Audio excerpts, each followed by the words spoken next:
Not only are some of our top fantasy options at the wide receiver position dealing with injuries, but they're dealing with injuries at the quarterback position that are making them insufferable to start in our fantasy lineups. Plus, we've got 4 teams on a bye this week, so what wide receivers are going to step up and lead us to fantasy victory this week? We're going to break it all down right now.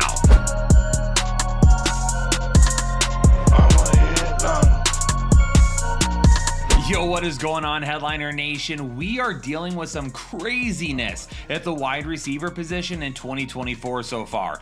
Multiple injuries across the board, not only to wide receivers themselves, but to quarterbacks as well, which are affecting some big-time fantasy relevant wide receivers. And now here in week 5, we've got 4 teams on a bye. If you are scraping to get over 500, or if you're looking to bounce back from a rough start to the season, hopefully you're not missing too many players this week. But if you are, I've got the entire breakdown of every single matchup across the board for wide receivers that you should be targeting to put in your lineup this week. And I really hope that Thursday night football this week isn't a snooze fest and takes away other big options for us, because that could be the ultimate killer to start the week. It was great to see Mike Evans get back on track in week 4. Weeks 2 and 3 weren't necessarily his fault, but unfortunately he's going to have another tough matchup going up against Atlanta on Thursday night football. This doesn't mean that we're sitting Mike Evans. It just means that the ceiling is a little bit lower than what we would like.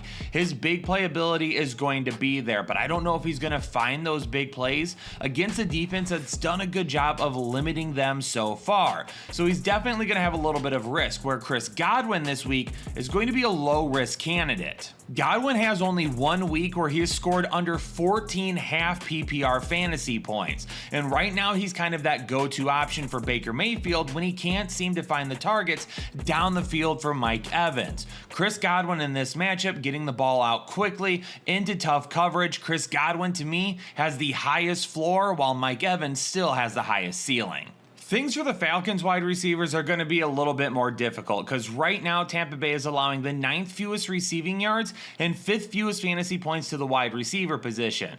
And so far through 4 weeks, they've only allowed 1 receiving touchdown. Drake London is currently the wide receiver 20, while Darnell Mooney is the wide receiver 34. Neither of them have been awful, but putting him in your lineup and expecting wide receiver 1 production right now just isn't quite cutting it. That's where their ceiling has been, in the 20 range. When you take a look at this matchup and how tough it may end up being, wide receiver 1 numbers seem a little unrealistic, but wide receiver 2 numbers should be fairly containable, and as long as we have that in mind, then we're not going to be disappointed by their performance, and we'll be excited for anything we get over that. The dreaded international game. The New York Jets and Minnesota will be playing overseas in London this week, and there are some guys that we need to not be affected by this. Sometimes it just feels like the international games don't have a ton of offense, but for Garrett Wilson, Allen Lazard, Justin Jefferson, Jordan Addison, we need them to have plenty of offense this week. The Minnesota Vikings defense seems to be on the same trajectory that we talked about last week. They continue to give up a ton of yards, but they create turnovers and they don't allow opposing teams to score through the air. And that's where things get difficult for the passing game. Now, this week for Garrett Wilson, Allen Lazard, who both saw 8 targets last week, I do believe that they should both see a decent amount of targets and a decent amount of yards. But let me know if you predicted this offseason that Allen Lazard through 4 weeks would be the wide receiver 15, while Garrett Wilson would be the wide receiver 41. This week, get all the yards possible for the New York Jets, but if we could find the end zone with these guys, that would be great. And Allen Lazard should seriously be considered for a spot in your starting lineup, but if you're not willing to risk that, I would even go on over to Underdog and take his current line of 33.5 receiving yards and go higher than that. Because again, like I mentioned, Minnesota is going to give up plenty of yards. And if for some reason the New York Jets are playing in a negative game script, Aaron Rodgers will be passing it, and 33.5 yards seems like easy money for Allen Lazard. The Jets are currently allowing the 5th fewest receiving yards and 8th fewest fantasy points to the wide receiver position. And I don't care about Sauce Gardner and who he's covering. Justin Jefferson is still a low risk start for me. And Jordan Addison found the end zone last week twice, but this week he's still going to be a medium risk. I would go high risk with him, given how tough this matchup could be, but if for some reason he sees a few extra targets because Justin Jefferson just has Sauce Gardner draped all over him, that could definitely lead to scoring potential once again and at least a viable fantasy day. Xavier Legette found his first touchdown last week. Deontay Johnson had another solid fantasy performance, but the Chicago Bears defense is legit in the secondary, and Legette on the outside is going to carry a super high risk this week because he's going to be touchdown and big play dependent. The targets may not be there for him. However, Deontay Johnson is a guy that I still think has a pretty decent floor. Now, given what this game ends up becoming, whether it be a negative or neutral game script for Carolina, that's going to be dependent on where Deontay Johnson's ceiling goes. If some reason Carolina can stay in this and they can run the ball with Chuba Hubbard, Deontay Johnson may not see an upside that allows him into the top 12 or top 14 wide receivers.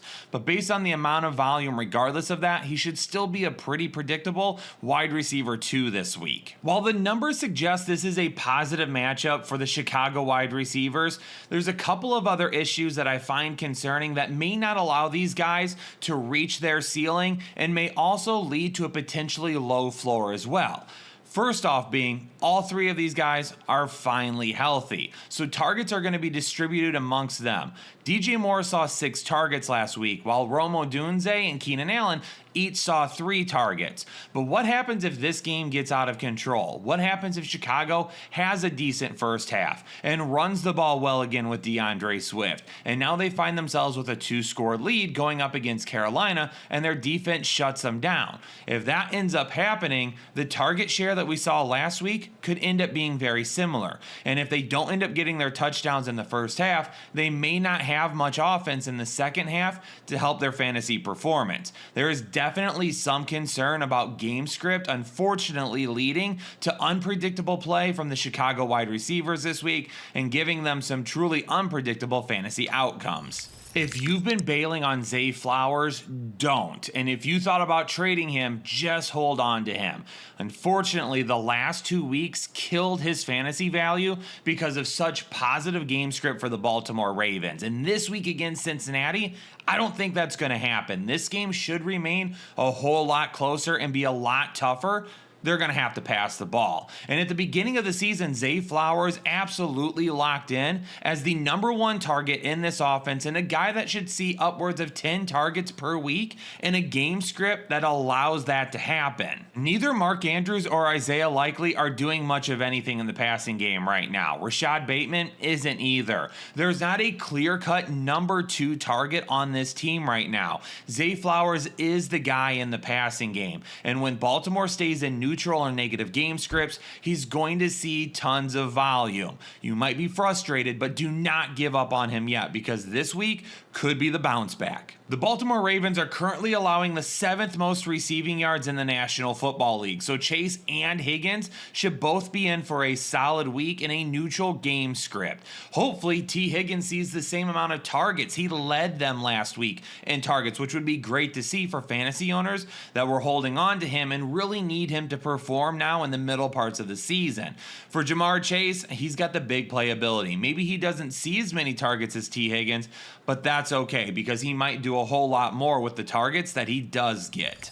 Unfortunately, I think we've reached that point. Tyreek Hill and Jalen Waddle probably need to be on our bench until and if Tua returns this season. Over the last 2 weeks, Hill is the wide receiver 62, Waddle is the wide receiver 68, and neither of them have any fantasy value. The last 2 weeks, if you went to the waiver wire and grabbed anybody that sees a decent amount of targets, more than likely you grabbed somebody that gave you more fantasy potential than either of these guys. Now, with all that information being said, I'm telling you from my personal decision, if I had Hill or Waddle on a fantasy team and I had anybody else that looked like they could get wide receiver 3 or higher, I would play them over both of these guys because I'm willing to live with the fact that if Hill takes an 80-yard slant to the house, that I made the best decision possible, even if he ends up being a top 12 wide receiver because of one big play. And you have to be able to live with that as well when you make your decision. Unfortunately, New England has no established wide receiver or no type of wide receiver rotation that allows any type of fantasy prediction right now. And going up against Miami, who is having a rough time, if New England takes care of the football and runs it well and plays good defense, they should end up having a lead a majority of the game, which makes the wide receivers basically useless.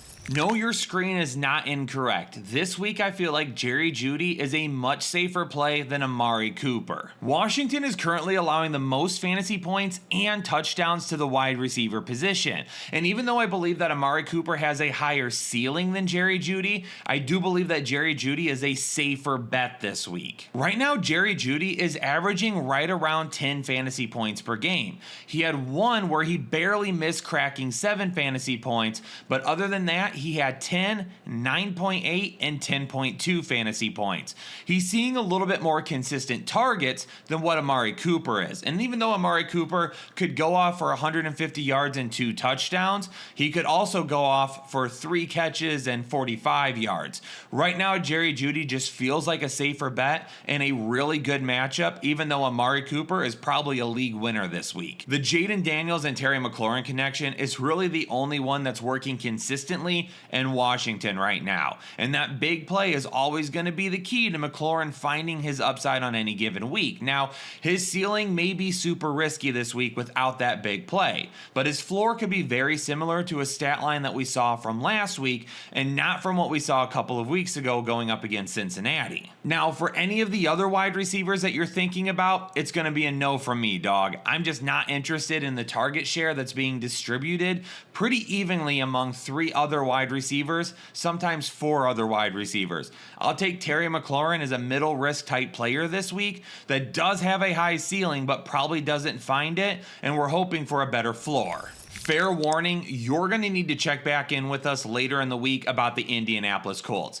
As of right now, based on the latest information shared, Anthony Richardson has said he's pretty sore from his oblique injury this past weekend, but didn't seem to think that it was serious. But that doesn't mean he's not going to sit this week, and I personally am leaning towards him sitting and Joe Flacco playing this week.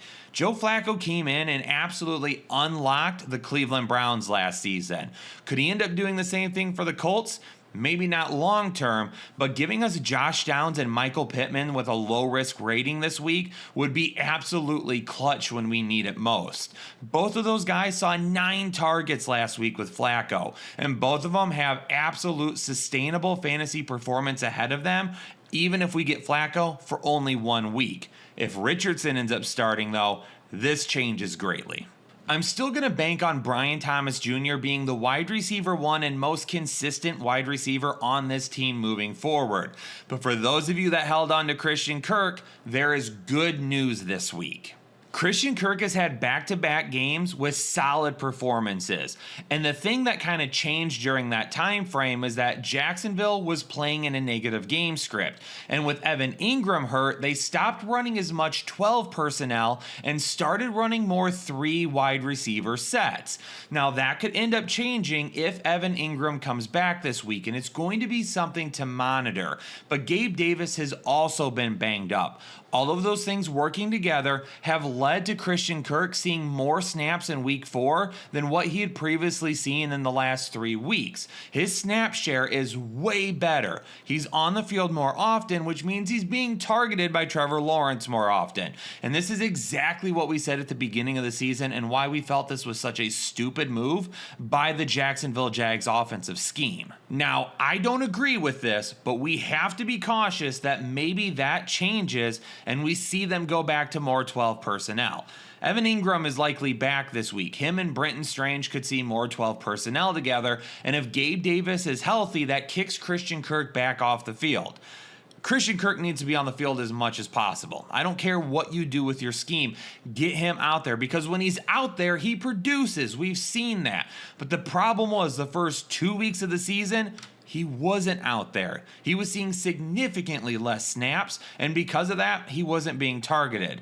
Fortunately, though, maybe things are changing. If you held on to Christian Kirk, hold on longer, and hopefully over the next couple of weeks, we gain some more clarification on what his upside will be moving forward. The breakout campaign for Khalil Shakir continues to move forward. Now, it took one big play last week to make him fantasy viable. I'll take the big play though. But in the weeks prior, he saw a lot more consistency, and hopefully we see that again here this week going up against the Houston Texans. Now, wide receivers don't put up as many yards against the Houston Texans as they do some other teams, but they do find the end zone a lot more often, and that could be really good news for Shakir this week to end up finding the end zone if for some reason his yards are a little bit lower than what we would like. But if you're trying to place a bet on any of the wide receivers, it's going to be Khalil Shakir. And for Keon Coleman, because Houston gives up so many touchdowns, you could take a shot in the dark and hopefully he finds the end zone once this week. But if he doesn't find the end zone, you may get a stat line of like 3 receptions for 32 yards. Buffalo is currently allowing the third fewest receiving yards and second fewest fantasy points to the wide receiver position. Now,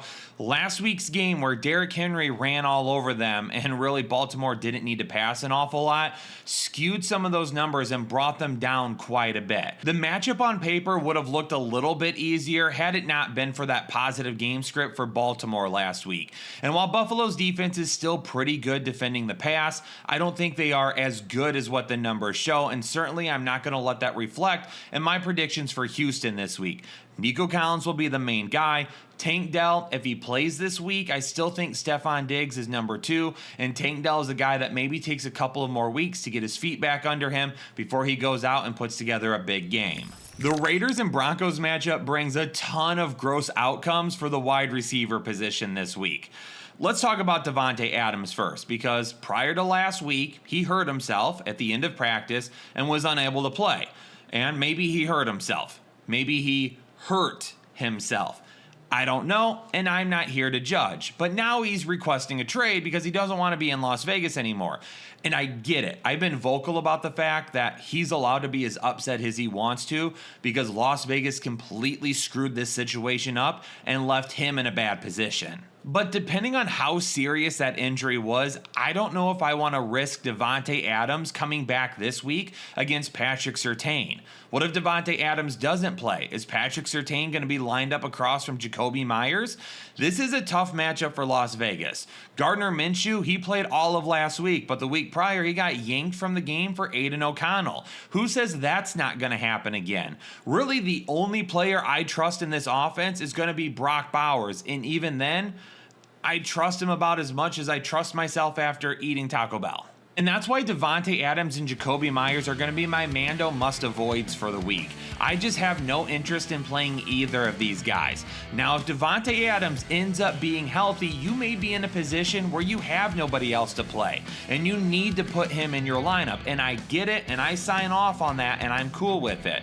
If you've got Jakobi Meyers, though, I almost look a different direction for Jakobi Meyers because you should have somebody that you could play over him. The Vegas Raiders offense stinks right now, and while Mando may not be able to help them with that type of stink, they can help us with ours. If you head on over to Shop Mando right now and use code word headliners when checking out, you can get $5 off their starter pack, which is basically 40% off the total price. And they have a clinically proven formula that can keep odors at bay for up to 72 hours, which is exactly what I need when I am going, recording content all week long. So once again, if you want to risk it with Davante Adams this week, I completely get it. Go ahead and put him in your lineup. You may not have anybody better at this point, but if it's Jakobi Meyers for me, I'm probably skipping on him altogether and finding somebody else. The Denver offense just leaves a lot to be desired right now. Unless you play in a point per touch before 5 yards past the line of scrimmage league, then it's great because it seems that's where all their targets go, basically like 5 yards past the line of scrimmage. Make no mistake about it, Courtland Sutton should probably be a high-risk play. But given the matchup against Las Vegas, I'm going to go ahead and give him the benefit of the doubt and go with medium risk. But he's got to find a touchdown or a big play this week. If he doesn't find either of those things, you're going to regret starting him. Marvin Harrison Jr. struggled in week 1, and it felt like there was a lot of people victory lapping a poor performance, which didn't make a whole lot of sense to me. It was only 1 week, and Marvin Harrison Jr. is way too talented to play like that. Well, now he's got 4 touchdowns over the last 3 weeks, and he's the wide receiver 5 from weeks 2 through 4. Even in a matchup that's going to be middle of the road in terms of toughness, Marvin Harrison Jr. is still a low risk play for me. And for Arizona, being in negative game script potentially this week, it could definitely lead to some decent volume for him. If you own Brandon Ayuk and Deebo Samuel, they need to be in your lineup, but both of them have some risk this week when it comes to reaching their actual ceiling. That first risk is going to be all the pass catchers are healthy now. Deebo's back, Brandon Ayuk is on the field, George Kittle's healthy. And by the way, you've added Juwan Jennings over the last couple of weeks, who's done a terrific job and is just another tool for Brock Purdy now and potentially another target share that we have to account for. But on top of it, going up against Arizona, Jordan Mason could see a ton of success running the football. And if that happens and San Francisco controls the game, there may not be a ton of passing attempts in the second half. So when you look at what these guys can do, if they have a really good first half, awesome, you've got your points in your set. But if they don't have a great first half, trying to find those points in that ceiling in the second half could be really difficult with a positive game script. So while you're playing both of these guys this week, you are being cautious about the type of ceiling you're betting on them having. It was great to see Jordan Love back last week, and the Packers offense hit that ceiling that we knew they were going to have prior to the year starting, especially for Jayden Reed. Jayden Reed could be in for another huge week in week 5 as well, going up against the Los Angeles Rams. Literally the only thing that I think could stop him from having a big week would it be the Packers absolutely smashing the Rams and Josh Jacobs running all over them. Reed is the best bet for the most targets, the most receiving yards, and to find the end zone. Dontavian Wicks is a little bit riskier because more than likely he's going to be touchdown dependent, and Romeo Doubs will see a few targets, but he would be the guy that I think gets left out the most, especially if they're running the ball well. In fact, Jayden Reed's current line of 57.5 receiving yards over on Underdog feels like a cheat code. I need to be over there right now, going higher than that in any of my tickets that I'm opening up. And even if Green Bay is beating up on the Los Angeles Rams, really it's only going to take a couple of big plays for Reed to reach those receiving yards anyway. Fortunately for the Rams, they get a much better matchup this week than they had with Chicago last week. Tutu Atwell is the only guy that I'm trusting as a pass catcher right now for the Rams though. Since Puka Nacua and Cooper Kupp went down, Tutu Atwell is the only guy who seems to consistently get looks, while everybody else keeps kind of filtering and rotating around as the wide receiver 2 or the number 2 target on the team. So if you're looking for consistent work with not a whole lot of upside, it would be Tutu Atwell. But he does have some big playability and could end up finding a big play here or there to give you some decent ceiling this week as well. Before you jump in the comments about Malik Nabers, give me a second to explain why he's a medium risk. First and foremost, because we still don't know for sure that he's going to clear the concussion protocol. We're not going to know that until later in the week. So right now, let's just chill on the medium risk and talk about how this matchup could still end up being potentially difficult for him. Now, Seattle has allowed 423 receiving yards to wide receivers this season. 186 of those were to the Detroit Lions. They've allowed 3 receiving touchdowns. All 3 of those were to the Detroit Lions. Prior to week 4, Seattle's defense looked great. In week 4 against Detroit, they couldn't get a stop. So are they going to be somewhere in between, or where does Seattle's defense actually lie? That's going to be a big question mark that we're going to find answered this week going up against the New York Giants.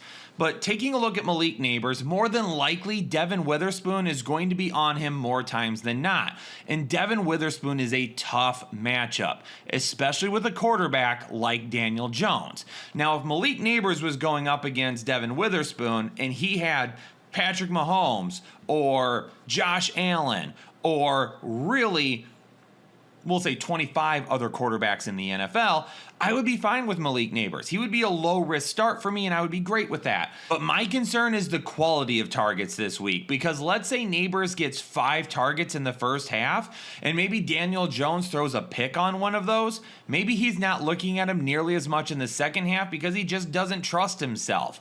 Daniel Jones is not a good quarterback. We've seen that. And that is part of the problem with Malik Nabers this week. If you own him, you're starting him. But just know that number 1, he hasn't cleared the concussion protocol as of yet. And number 2, with Daniel Jones as his quarterback, in those tougher matchups with tougher coverage, it definitely could bring some problems. At this point for me, DK Metcalf is going to be basically a low risk the rest of the season. This is an offensive scheme that fits him very well. And with all the weapons they have around them, it's tough to give any help to DK Metcalf, especially when Kenneth Walker is healthy and running the way that he did against a very good Detroit run defense last week. So DK Metcalf is a guy absolutely needs to be in our lineups, and you should be trusting him every single week. But trying to figure out Jackson Smith-Njigba and Tyler Lockett on any given week is definitely an issue, especially if Seattle runs the ball well this week, ends up going up in the first or early in the second half, and unfortunately has positive game script that lowers the ceiling for both of these guys. I'm not exactly what you came here to hear about the Dallas Cowboys wide receivers, but I'll just go ahead and reinforce it. CeeDee Lamb is a stud. It doesn't matter who they're playing. You start him no matter what. He's a low-risk start every single week. The rest of the wide receivers, though, I know there's questions that pop up every once in a while about them. Should we pick someone off waivers? Can I trust to start this guy this week? The answer is basically going to be no to all of them. The only wide receiver that we're starting in Dallas is going to be CeeDee Lamb. And unless there's some type of an injury that allows a wide receiver 2 to kind of stand up and be the main number 3 target behind Lamb and Ferguson, I just don't think anyone will end up being fantasy viable for the most part. George Pickens is going to have a little bit of risk this week going up against the Dallas Cowboys. It's not the worst matchup in the world, but it's not the best either. And really a lot of game script dependency is going to come into play here too. Pittsburgh's defense, do they bounce back from last week and shut down the Cowboys offense? If that happens, we could see Pittsburgh running the football and maybe not as many targets as we would like for George Pickens. But George Pickens has had a little bit of bad luck this season as well. Finally had 100 yards last week, but he should have had over 100 yards in maybe at least one other game, but he's had some big plays called back by penalties. Pittsburgh really needs to continue to get him the ball, and that's what's going to happen. He's going to lead this team in targets almost every single week, and there's really not a secondary target on this team that is fully trustworthy over George Pickens. The best thing that we're getting from this, though, is that as a passer, Justin Fields looks absolutely incredible this season. He's completing almost 70% of his passes, and he only has 1 interception. That is great for George Pickens' value, especially if they stick with Justin Fields and not Russell Wilson when he comes back from his injury. Kansas City is currently allowing the 6th fewest receiving yards to opposing wide receivers, but Chris Olave has 3 straight games with at least 6 targets and 80 receiving yards. So who's going to break first this week? The upside for Chris Olave is really based around how well New Orleans runs the football against Kansas City and how poorly Kansas City's offense ends up playing without their top wide receivers available this week. If New Orleans runs the ball well against Kansas City and New Orleans defense shuts down Kansas City, Chris Olave loses a lot of his upside because more than likely he's not going to see the big plays or as many targets as we would like. If we could keep him right at 6 targets though, which he has seen at least each of the last 3 weeks, then at that point we can produce a really safe floor for him and he's still definitely fantasy viable even if he doesn't finish as a wide receiver 1. Rashid Shaheed is really about the big play. Derek Carr is going to take a couple of shots. It happens almost every single week. If Shaheed hauls it in, awesome. Day made, fantasy viable. If he doesn't, unfortunately at that point, he becomes a liability and he's not scoring nearly enough fantasy points. Xavier Worthy is a guy that you have to start now. He's going to be risky every single week, but you have to start him because Travis Kelce likely starts getting the most targets now with no Rashee Rice, no Marquise Brown, and not being able to run the ball maybe as consistently as they would like without Isaiah Pacheco. But Xavier Worthy obviously has the big playability. He can take it to the house from anywhere like we've seen a couple of times this season. But also in the same breath as well, if he doesn't break that big play, it brings his ceiling way, way, way down. How dependent are we going to be on that big play? Can Xavier Worthy start putting together solid fantasy days with like 6 or 7 targets even if he doesn't have that big play? This argument is made all the time. Kyle, yeah, you said take away his big plays and he was no good, of course. But there's a fundamental misunderstanding to that concept, and a fundamental misunderstanding to exactly what I'm saying. Because I'm not saying that if you take away a guy's big plays that he's just automatically bad. I'm talking about what do we have left over after those big plays are taken away. If Xavier Worthy is giving us those big plays every 2 to 3 weeks, that's great. But if he's only getting like 3 receptions for 30 yards outside of that, that becomes an issue. Now, if he's getting those big plays every 2 to 3 weeks, but he's taking like 4 receptions for 60 yards outside of that, then that's great, because that is a much higher floor that we can pair with that high ceiling that we know that he has. That's the difference between taking away the big plays that a guy has and then looking at what's left over and saying, does he have a good floor or does he have a bad floor? But Headliner Nation, hopefully this wide receiver video had a ton of information to help you set your lineups for week 5. Leave your questions down in the comments below. We'll get to as many of them as we possibly can. Don't forget, we've got rankings coming out on Thursday as well, and we'll be live this weekend multiple times to make sure that you have all the up-to-date information to get your team ready to roll. But for now, Headliner Nation, I'm going to get out of here. Stay safe and healthy and have a great rest of the day. I'll catch you on the next episode of the Fantasy Headliners.